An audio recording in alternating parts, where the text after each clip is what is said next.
وأحسن منك لم تر قط عيني وأجمل منك لم تلد النساء خلقت مبرأ من كل عيب خلقت مبرأ من كل عيب كأنك قد خلقت كما تشاء. كتاب أنزلناه إليك مبارك ليدبروا آياته وليتذكر أولو الألباب. یہ کتاب برکت والی ہے جسے ہم نے آپ کی طرف نازل فرمایا ہے تاکہ دانش مند لوگ اس کی آیتوں میں غور و فکر کریں اور نصیحت حاصل کریں. اللہم صلی علی سیدنا محمد وعلی آل سیدنا محمد بعدد کل ذرۃ مئۃ الف الف مرۃ. سامعین و ناظرین کرام، السلام علیکم ورحمۃ اللہ وبرکاتہ. سامعین کرام، سورہ صاد درس کا نمبر 21-34 آیت 84 سے 88. آج کا موضوع اللہ تعالیٰ کے نافرمانوں کا ٹھکانہ جنت میں نہیں ہے. اس کے ساتھ آج کے سبق کا آغاز کرتے ہیں. سب سے پہلے گزشتہ سبق کا اعادہ ہوگا. اعوذ باللہ من الشیطان الرجیم. پناہ مانگتا ہوں میں اللہ کی شیطان مردود سے. بسم اللہ الرحمن الرحیم. شروع اللہ کے نام سے جو بڑا مہربان نہایت رحم والا ہے. قال فبعزتك لأغوینہم اجمعین. کہنے لگا کہ مجھے تیری عزت کی قسم میں ان سب کو بہکاتا رہوں گا الا عبادك منہم المخلصین. سوا ان کے جو تیرے خالص بندے ہیں. سامعین کرام، سورہ صاد قال فبعزتك لأغوینہم اجمعین. شیطان نے کہا کہ تیری عزت کی قسم میں ان سب لوگوں کو ضرور گمراہ کرتا رہوں گا. الا عبادک منہم المخلصین، سوائے تیرے بندوں کے جو چنیدہ اور برگزیدہ ہیں. قال فالحق والحق اقول. آج کا سبق ارشاد ہوا بس حق ہے اور میں حق ہی کہتا ہوں. لَأَمْلَأَنَّ جَهَنَّمَ مِنْكَ وَمِمَّنْ تَبَعَكَ مِنْهُمْ أَجْمَعِينَ کہ میں تجھ سے اور جو لوگ تیری گستاخانہ سوچ کی پیروی کریں گے ان سب سے دوزخ کو بھر دوں گا. سامعین کرام، غور کے قابل ہیں اور اس میں ایک بہت بڑا وعید بھی ہے اور بہت مضمون بھی ہے. اس میں بہت بڑا مضمون بھی ہے سمجھنے کے لیے. اس میں اللہ تعالیٰ یہ دیکھیں ہمیں یہ فرما رہے ہیں، یعنی اس جو میں نے سبق پڑھا ہے کہ شیطان کا کام ہے، اس نے اللہ کی قسم کہا کہ میں ان سب کو گمراہ کر دوں گا. لَأُغْوِيَنَّهُمْ أَجْمَعِينَ. اب اس کے بارے میں تو ہم نے کل بات کی تھی. آج کا جو سبق ہے قال فالحق والحق اقول لأملأن جہنم منک وممن تبعک منہم اجمعین. تھوڑا سے اسی آیت پر غور کریں کہ جہنم میں کون لوگ جائیں گے. یہاں اگر دیکھیں تو کسی مذہب والے کی بات نہیں ہو رہی، کسی دین کی بات نہیں ہو رہی، کسی مسلمان، کافر، مشرک، منافق، ہندو، عیسائی، اس کی بات ہو ہی نہیں رہی. بات ہو رہی ہے جہنم کی. جہنم میں کون جائے گا؟ جہنم کن لوگوں سے بھری جائے گی؟ جو شیطان کے راستے پر چلیں گے. شیطان کا راستہ کیا ہے؟ نافرمانی، توبہ نہ کرنا، اصرار کرنا گناہ پہ. یہ شیطان کا راستہ ہے.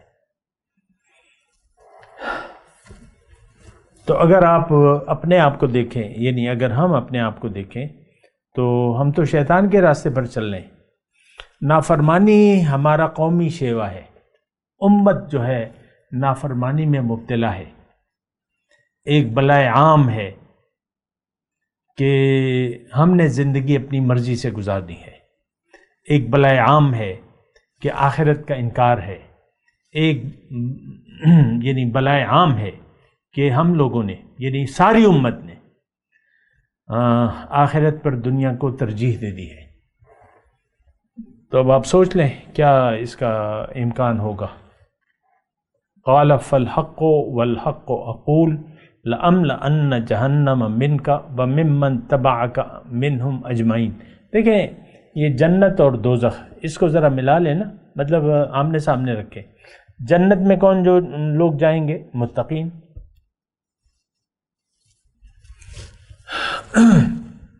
جو متقی ہیں، پرہیزگار ہیں، جو اب متقی جو ہے وہ فرما بردار ہوتا ہے، پہلی صفت تو اس کی یہی ہے کہ وہ اللہ کے حکم کے سامنے سر جھکائے ہوئے ہوتا ہے، وہ متقی شخص ہے۔ اور جو غیر متقی ہے، تھوڑی دیکھیں اس پر غور کریں، اگر کوئی غیر متقی ہے یعنی جو اللہ کے حکم کی جسے پرواہ نہیں ہے، جس کی منزل دنیا ہے، آخرت نہیں ہے، آخرت پر یعنی ہمارا تو یقین ہی نہیں ہے نا، تو دیکھیں ایک بہت بڑا اس میں میسیج ہے، اس کو ذرا سمجھیں۔ لَأَمْلَأَنَّ جَهَنَّمَ مِنْكَ وَمِمَّنْ تَبَعَكَ مِنْهُمْ أَجْمَعِينَ، جو تیری پیروی کرے گا ان تم سب کو میں دوزخ میں ڈال دوں گا، دوزخ کو بھر دوں گا تم سے۔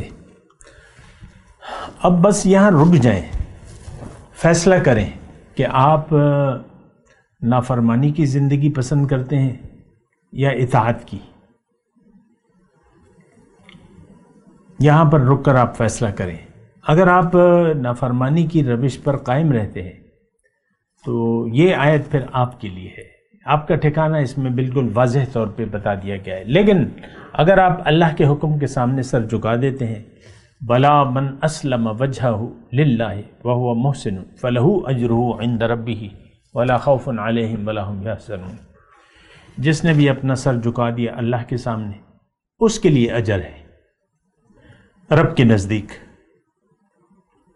اور کوئی خوف و غم نہیں ہے۔ تو مسئلہ جو ہے بس آپ سوچ لیں، یہاں پر رک جائیں، فیصلہ کر لیں جانا کہاں ہے۔ اور بات تو یہ ہے کہ ہمیں یعنی کلی طور پر آخرت پر یقین نہیں ہے، یہ صرف زبانی باتیں ہیں جو ہم بعض اوقات کہتے ہیں نا کہ خدا مجھے جنت نصیب نہ کرے اور خدا مجھے دوزخ میں ڈال دے اگر میں یہ کام ایسے کیا ہو یا کہ نا، تو اسی طرح مطلب ہم یہ ایک روایتی انداز ہے ہمارا، جنت دوزخ کا تذکرہ کرتے رہتے ہیں لیکن ہمارا یقین نہیں ہے، بالکل نہیں ہے۔ منکر آخرت کے لیے جہنم ہے، یہ بات نوٹ کر لیں۔ اور آخرت کا انکار کیسے پتہ چلے گا؟ یہ آپ کے اعمال سے پتہ چلے گا، بات ہے نا۔ آخرت کا انکار ہمارے عمل سے پتہ چل رہا ہے، زبان حال سے ہم کہہ رہے ہیں کہ ہمیں آخرت پر کوئی یقین نہیں ہے، ہمیں جہنم جانا ہے، جہنم پر تو ہمارا یقین نہیں ہے، یہ الفاظ بھی ہم نہیں کہتے، لیکن ہمارا رویہ ایسا ہے نافرمانی کا، آپ دیکھ لیں۔ بہرحال میں آگے چلتا ہوں۔ قل ما اسألکم علیہ من اجر وما انا من المتکلفین، آپ ان سے کہہ دیجئے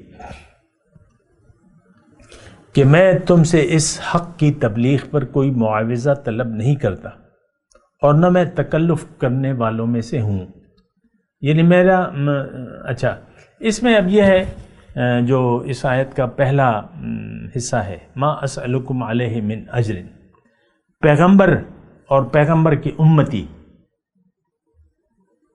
ان کا اجر رب کے ذمہ ہے۔ ایک بات یہ نوٹ کر لیں، مخلوق سے کسی اجر کی یعنی کسی لالچ کی بنا وہ اللہ کی طرف دعوت نہیں دیتے، ان کی منزل تو اللہ یعنی رسول اور رسول کے متبعین کی۔ دیکھیں وہ یہ ایک آیت میں آپ کے سامنے پیش کر دوں تو ذرا زیادہ آسانی ہوگی، سورہ یوسف کی ہے نا، قل هذه سبیلی ادعو الی اللہ علی بصیرۃ انا ومن اتبعن، آپ ان سے کہہ دیجئے کہ هذه سبیلی، میرا مشن تو فقط صرف یہ ہے کہ میں لوگوں کو اللہ کی طرف بلاتا ہوں دلائل سے، بصیرت سے، انا ومن اتبعن، میں اور میرے پیروکار، یعنی حضور صلی اللہ علیہ وسلم اور ان کے جو یعنی وارثان نبی ہیں، تو ان کا کام یہ نہیں ہے کہ یہ دنیا کے لیے یعنی اس کو ایک پیشہ بنا لے. میں واضح طور پہ بات کر رہا ہوں، اس میں پیشہ بنانے کا کوئی تصور نہیں ہے. دین کو یا دین کی تبلیغ کو پیشہ بنانا حرام ہے، یہ بات نوٹ کر لیں. اور داعی کا جو بھی ہے، حضور صلی اللہ علیہ وسلم پہلے نمبر پہ، پھر بعد میں ان کے امتی ہیں. داعی کا کام لوگوں کو اللہ کی طرف بلانا ہوتا ہے بغیر کسی لالچ کے یا دنیاوی مفاد کے. دیکھیں جب دنیا حائل ہو گئی تو پھر اس میں اخلاص باقی نہیں رہا. ابھی سورہ زمر کے آغاز میں یہ مضمون آنے والا ہے. بہرحال میں ابھی تو صرف اتنا ہی کہہ رہا ہوں کہ جب لالچ آ جاتی ہے کسی بھی قسم کی تو پھر اخلاص باقی نہیں رہتا، اور یعنی اخلاص باقی نہ رہے تو پھر ٹھکانہ جہنم ہے. اور آپ کو پتہ ہے وہ حدیث آپ کو یعنی یاد ہوگی کہ دوزخ میں سب سے پہلے، حضرت ابو ہریرہ کی روایت ہے کہ حضور نے فرمایا کہ دوزخ میں سب سے پہلے 3 بظاہر نیک لوگ جو ہیں وہ واصل جہنم کیے جائیں گے. ایک وہ جو عالم تھا، اللہ تعالیٰ اس پر اپنے انعامات گنوائے گا اور کہ بھئی تم نے کیا کیا، یہ میرے انعامات تھے، میں نے تمہیں زندگی دی، عقل دی اور سارے، تو تم نے کیا کیا؟ تو عالم کہے گا کہ حضور اے اللہ تعالیٰ میں نے تو ساری زندگی علم حاصل کرنے اور تیرا دین لوگوں تک پہنچانے میں صرف کر دی، ساری زندگی میرا یہی کام رہا. اللہ کی طرف سے کہا جائے گا کہ تو جھوٹ بولتا ہے، تم نے تو اگر یہ تعلیم بھی حاصل کی اور تبلیغ بھی کی تو تمہارا مقصد یہ تھا کہ تم عالم کہلا جاؤ، علامہ کہلا جاؤ، تو فقط قیل لک، وہ تمہیں کہہ دیا گیا. اب مجھ سے یہاں پہ کیا مانگتے ہو؟ جاؤ جہنم میں اس کو ڈال دیا جائے گا. تو دوسرے نمبر پر شہید ہوگا، اس کو اللہ تعالیٰ اپنی نعمتیں گنوائے گا اور اس کو یاد دلائے گا نعمتیں. تو اس سے پوچھے گا تم نے کیا کیا؟ اس کے جواب نے تو ان کا وہ کہے گا کہ اے اللہ تعالیٰ میں نے مال کمایا اور ڈھیروں مال کمایا اور ڈھیروں آپ کی راہ میں خرچ کیا. غنی، تو غنی کو اچھا، پھر اللہ تعالیٰ اس سے کہے گا کہ دیکھو ٹھیک ہے تم نے مال خرچ کیا، اور لیکن تم نے اس لیے کیا کہ لوگ تمہیں غنی کہیں اور خرچ کرنے والا کہیں، سخیٌ، تو وہ تمہیں کہہ دیا گیا فقط قیل لک. اب یہاں کیا مانگتے ہو مجھ سے؟ اس کو بھی جہنم میں ڈال دیا جائے گا. پھر تیسرے نمبر پہ شہید، اس کو اللہ تعالیٰ اپنی نعمتیں گنوائے گا اور پھر پوچھے گا کہ تم نے کیا کیا؟ انہوں نے کہا اے اللہ تعالیٰ تیرے راستے میں نے قتال کیا اور کافی لوگوں کو میں نے مارا بھی اور خود بھی جان دے دی.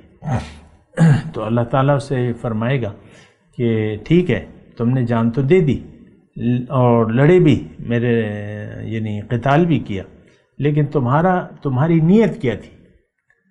تمہاری نیت یہ تھی کہ تمہیں لوگ جری کہیں، انک جری، تو وہ تمہیں کہہ دیا گیا. اب یہاں کیا مانگتے ہو؟ تو بہرحال میں آپ سے یہ کہہ رہا ہوں کہ یعنی جو بھی حق کو پہنچانے والے ہیں، اور یہ بات آپ کے نظر میں ہونی چاہیے کہ جو داعی ہے وہ آپ سے دنیا کا طالب نہیں ہوتا، وہ یہ پیشہ نہیں بناتا اس کو، اور وہ صرف اللہ کے لیے آپ کو بلاتا ہے، اور اس کا اجر اللہ کے ذمہ ہے، وہ لوگوں سے اجر نہیں مانگتا۔ ما اسألکم علیہ من اجر وما انا من المتکلفین، اور میں تکلف کرنے والے میں یعنی بناوٹی نہیں ہوں۔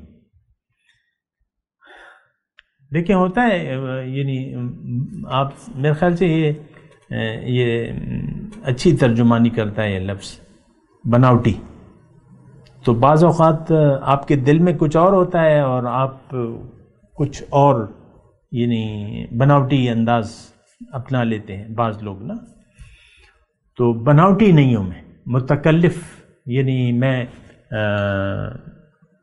تکلف میں نہیں کرتا کہ میرے دل میں کچھ ہے اور زبان پر کچھ ہے، نہیں، جو میں تمہیں بلا رہا ہوں اللہ کے راستے کی طرف یا اللہ کی وحدانیت کی طرف، کلمہ توحید کی طرف، تو اس میں ایک تو میرا کوئی لالچ نہیں ہے، اور اس میں میری کوئی اور غرض نہیں ہے، کوئی اور غرض نہیں ہے،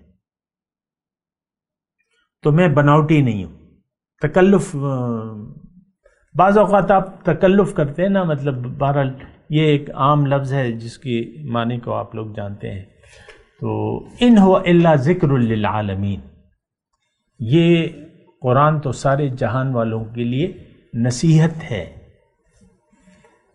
ذکر للعالمین۔ اب عالمین میں جہان والوں میں اور آپ شامل ہیں کہ نہیں ہیں، یہ ایک بات مجھے بتا دیں، یقیناً ہے۔ پھر دوسری بات ہم نے اپنے آپ سے یہ پوچھنی ہے کہ کیا قرآن سے ہم نے نصیحت لے لی ہے یا لینا چاہتے ہیں، تو اس کا جواب تو نفی میں ہے، قرآن سے ہم نصیحت نہیں لینا چاہتے۔ آپ دیکھ لیں آج کا ماحول کیا ہے، قرآن کو تو ہم نے پس پوش ڈال دیا ہے، آج قرآن ہمارے لیے کتاب ہدایت نہیں ہے، یہ کتاب تلاوت ہے محض، اور ایک رٹنے کی کتاب ہے زیادہ سے زیادہ، پھر زیادہ سے زیادہ اس کے آپ ظاہری علوم پر بات کرتے ہیں، فلسفہ ہو گیا، یہ مدرسوں میں آپ کو جو کچھ پڑھایا جاتا ہے، علم الکلام ہے، یہ صرف نحو، یہ تجوید وغیرہ جو بھی ہے، تو اس کے ظاہر کو یعنی آپ وہ کرتے ہیں، بلکہ یہ تو ایک نصیحت ہے، اس میں تو ایک نصیحت ہے۔ ٹھیک ہے، آپ اس کے یعنی الفاظ کے معنی یعنی ظاہری جو گرامر ہے وغیرہ جو بھی ہے تو اس پر آپ غور کریں، لیکن اس سے آپ نصیحت حاصل کریں۔ بہرحال میں ان ہو الا ذکر للعالمین، تو میں آپ کو یہی کہہ رہا ہوں، یہ قرآن ایک نصیحت ہے۔ ان کلا انہا تذکرہ فمن شاء ذکر، دوسری جگہ ہے اللہ تعالیٰ فرماتا ہے کہ دیکھو یہ تو ایک نصیحت ہے، اب جس کا جی چاہے وہ اس سے نصیحت لے لے۔ ہم آج کا مسلمان اس قرآن سے نصیحت لینے کے لیے تیار نہیں ہے، ہم تو بس ظاہر کے دل دادا ہیں دنیا کے، ہماری نظر میں دنیا اہم ہے، اور ہم نصیحت لیتے ہیں، لیکن اپنے جو میرا کلاس فیلو تھا مثال کے طور پہ عرض کروں، یار یہ تو بڑا محنت کر رہا ہے، یہ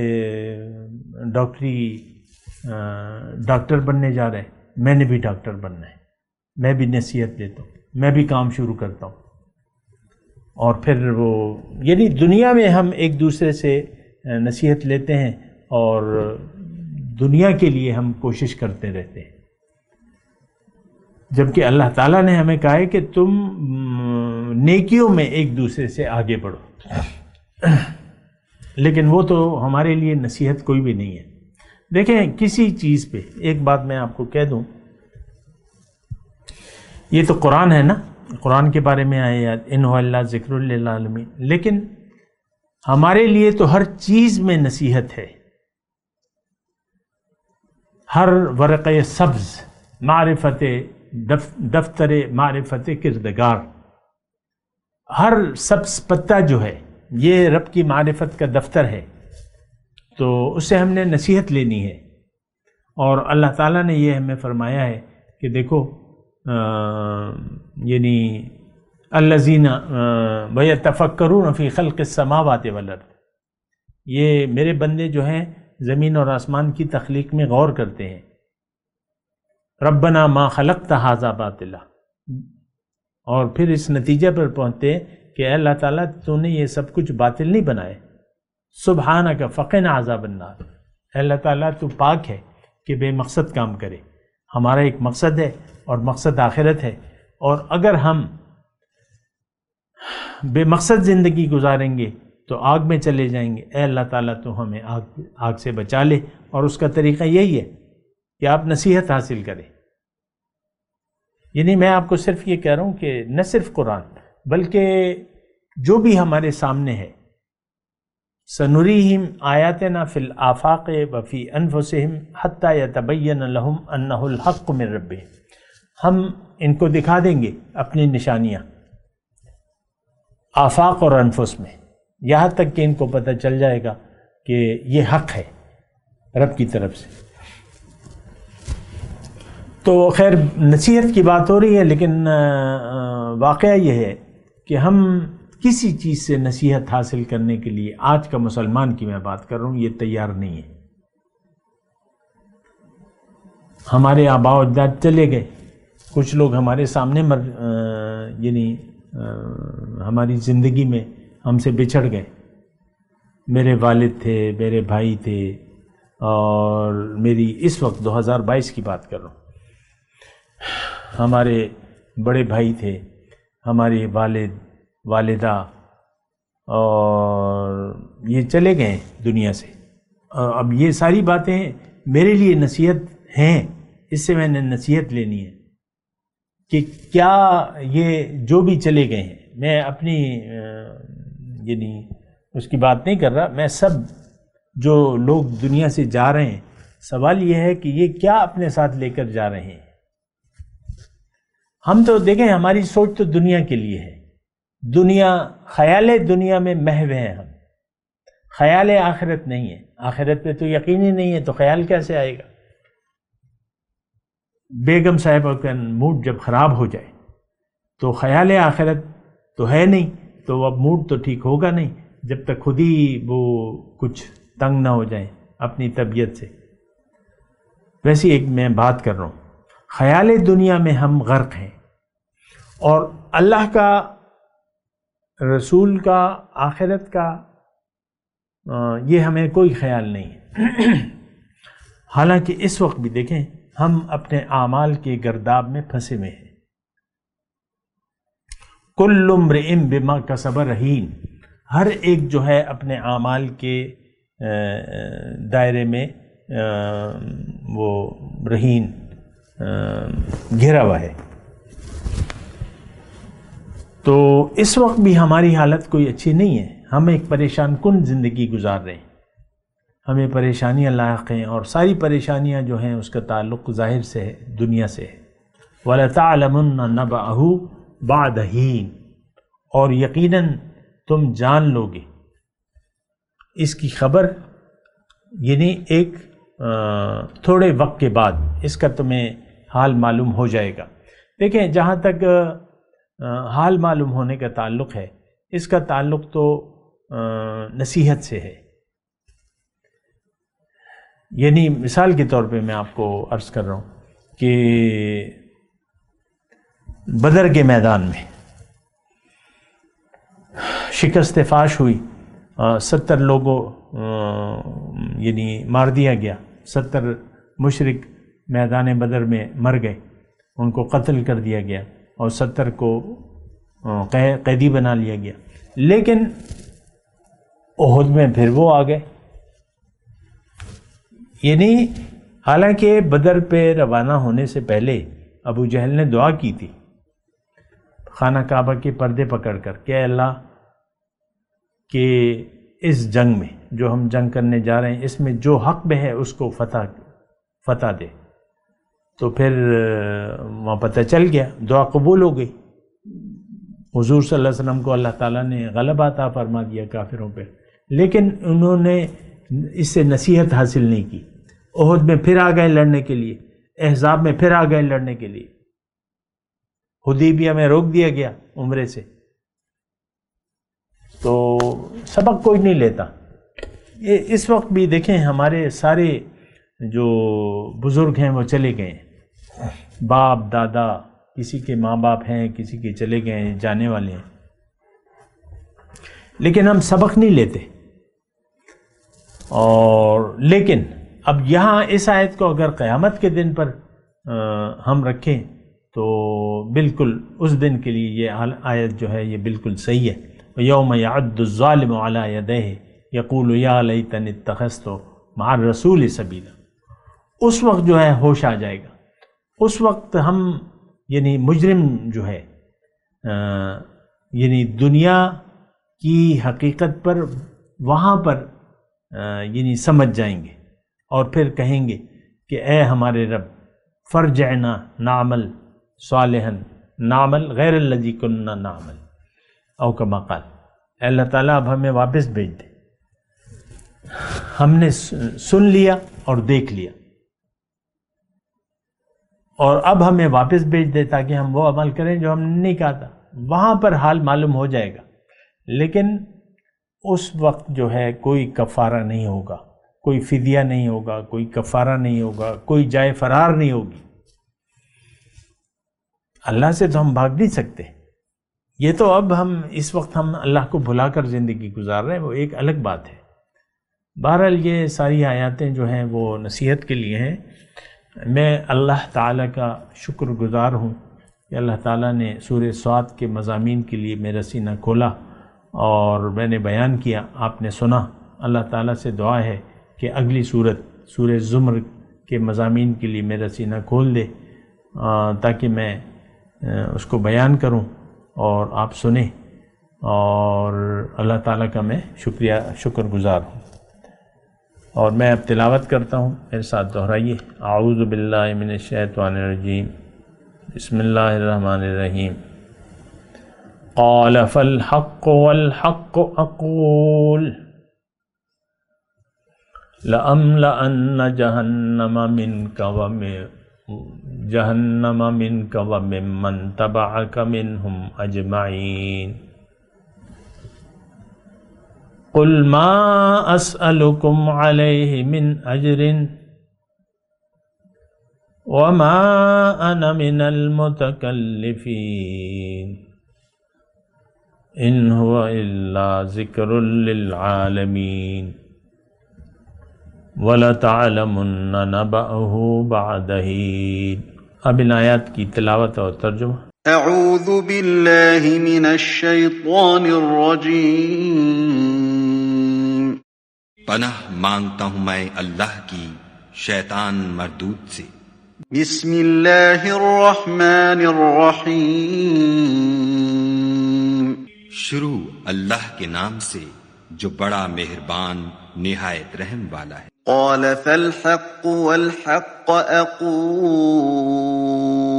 کہا سچ ہے اور میں بھی سچ کہتا ہوں۔ لأملأن جہنم منك وممن تبعك منهم اجمعین۔ کہ میں تجھ سے اور جو ان میں سے تیری پیروی کریں گے سب سے جہنم کو بھر دوں گا۔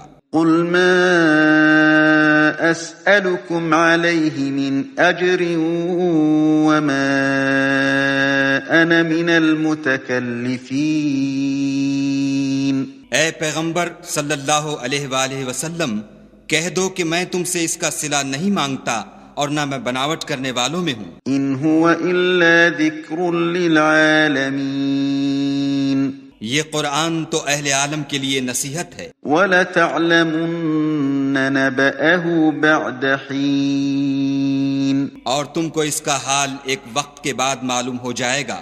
اس کے ساتھ ہی آج کے درس کا وقت اختتام کو پہنچا۔ اگلے درس میں انشاءاللہ ملاقات ہوگی۔ وآخر دعوانا ان الحمد للہ رب العالمین۔ مولاي صل وسلم دائما ابدا على حبيبك خير الخلق كلهم